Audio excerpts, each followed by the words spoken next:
अस्सलाम वालेकुम, welcome back to my new blog. तो आज मैं हाज़िर हूँ फिर से आप लोगों के साथ, आप लोगों की दुआओं के साथ। तो ये बहुत मज़ेदार वीडियो है, तो आप इसको देखना मत भूलिएगा, एंड तक वॉच कीजिएगा और प्लीज़ पूरी वॉच कीजिएगा। तो बस यही था कि आज मुझे बनाने थे मटर और आलू के चावल। तो मटर आलू के चावल बनाने थे और उसके बाद यहाँ बस बच्चों ने कहा कि मम्मा आज मटर आलू के चावल बना लें। तो यहाँ बस मैंने, अच्छा ये सुबह का टाइम था ना, तो यहाँ पे सुबह का टाइम तो वैसे ही बहुत जल्दी जल्दी होता है।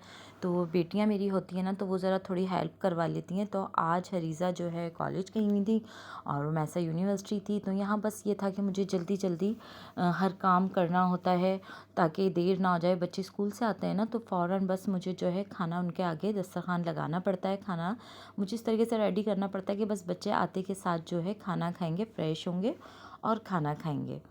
तो यहाँ पे मैंने मटर जो है छील लिए थे। अच्छा, इसमें मुझे थोड़े डालने थे मटर आलू के चावल में, और थोड़े मुझे जो है फ्रीज़र करने थे। तो यहाँ पे मैं इसमें एक जो है किसी ज़िप बैग में जो है फ्रीज़र इसको कर दूँगी। तो यहाँ इतनी देर में मेरे हस्बैंड की कॉल आ गई थी कि हुमा यहाँ पे जो है मेरी शुगर चार्ट में लिख दो 177 नाश्ते के 2 घंटे के बाद। तो यहाँ पे मुझे जो है हर रोज़ इसी तरीके से लिखनी होती है।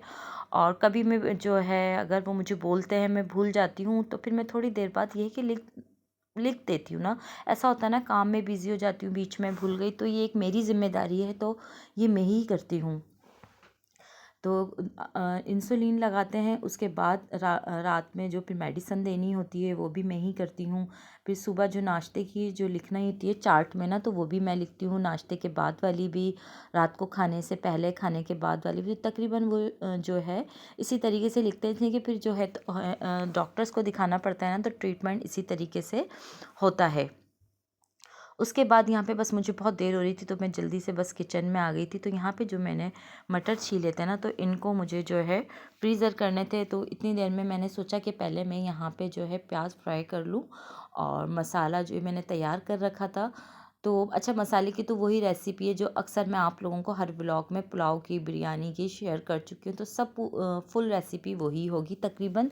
सिर्फ हमारे पास जो है इसमें मीट नहीं होगा, यहाँ हम जो है मटर और आलू डालेंगे। तो बस मैं आपसे एक बात शेयर करना चाहूँगी कि बेटियों ने कहा था कि मम्मा यहाँ पे आलू मटर के चावल बनाएं। तो वाकई में बेटियाँ बहुत प्यारी होती हैं, अल्लाह ताला की रहमत होती हैं। जिस घर में बेटियाँ होती हैं ना, तो वहाँ रहमत ही रहमत होती है। और वाकई में एक तरीके से वो घर आपके लिए रहमत तो होती हैं, और वो घर आपके लिए एक जन्नत होता है। तो दिल का एक सुकून मिल रहा होता है, बेटियां सामने होती हैं ना, तो और जब बेटियां जो है ना माँ बाप के ही दुख दर्द को समझती हैं। और बेटियां तो वैसे ही कुदरती तौर पे है ना, बाप से बहुत ज़्यादा मोहब्बत करती हैं, बहुत ज़्यादा अटैच होती हैं। इसी तरीके से मेरी बेटियां भी बहुत ज़्यादा बाप से अटैच हैं। अच्छा, मुझसे इतनी तो नहीं है, लेकिन अपने जो है बाप से बहुत ज़्यादा अटैच हैं। जैसे वो आते हैं तो पानी पिलाना, उनका ख्याल करना, हर चीज़ का। तो एक दफ़ा तो फिर मेरे काम को मना कर देती हैं, लेकिन मेरे हस्बैंड के काम को वो फ़ौरन करती हैं। तो बच्चों का बस यही होता है ना, लड़कियों का यही होता है कि बस उनके लिए हमें जो है उनकी जब देखिए शादी तो सबकी हो जानी है, लेकिन बाद की उनकी नसीब के लिए हम दुआ कर रहे होते हैं, उनके लिए दुआ कर रहे होते हैं ना, कि अल्लाह ताला इनके नसीब अच्छे करें। और जब बेटी, अच्छा देखिए, जब यहाँ मैं आपको अपनी एक लाइफ स्टोरी बताऊँ, जब यहाँ मेरी दो बेटियाँ हैं ना मेरी। तो जब बड़ी बेटी मेरी हुई, तो माशाल्लाह मेरी जो है शौहर की जो है प्रमोशन हुई। उसके बाद जो है सेकंड बेटी हुई, तो बहुत अच्छी जॉब लगी। तो बस यही है। अच्छा, मैं जॉब का आपको बता नहीं सकती, आप लोगों को पता है कि हमारी यूट्यूब की क्या पॉलिसी है ना। तो यहाँ पे जी बस तकरीबन हमारे आलू मटर के चावल रेडी हो गए थे, और मुझे यही था कि बस देर ना हो गई हो मेरे काम में। लेकिन फिर भी बस मैं जल्दी जल्दी इस तरीके से कर लेती हूँ ना अपने हिसाब से, कि डस्टिंग वगैरह करनी और जो है किचन साफ़ करना। फिर बीच में ये होता है ना कि दूसरे और भी आपको छोटे छोटे काम नज़र आ रहे होते हैं, तो बेटियां होती हैं ना, तो थोड़ा हेल्प करवा लेती हैं। तो वो यही होता है कि वो आपकी एक बीमारी को और दुख दर्द को समझ रही होती हैं, आपको आपकी परेशानी को समझ रही होती हैं। तो बेटियां अगर मेरी जो अपनी नानी के घर चली जाती हैं ना, आप यकीन करें मेरा घर सन्नाटा हो जाता है, और इतना सन्नाटा हो जाता है कि मुझे फिर वो याद आती हैं। तो बस यही होता है कि बेटियां जो है वाकई में बहुत अच्छी होती हैं। और मुझे उन घरों से तो इतनी नफ़रत है जहाँ बेटियां होती हैं ना, अक्सर क्या होता है उन घरों में लड़ाइयाँ होती हैं, शौहर बीवी से नाराज़ हो जाते हैं।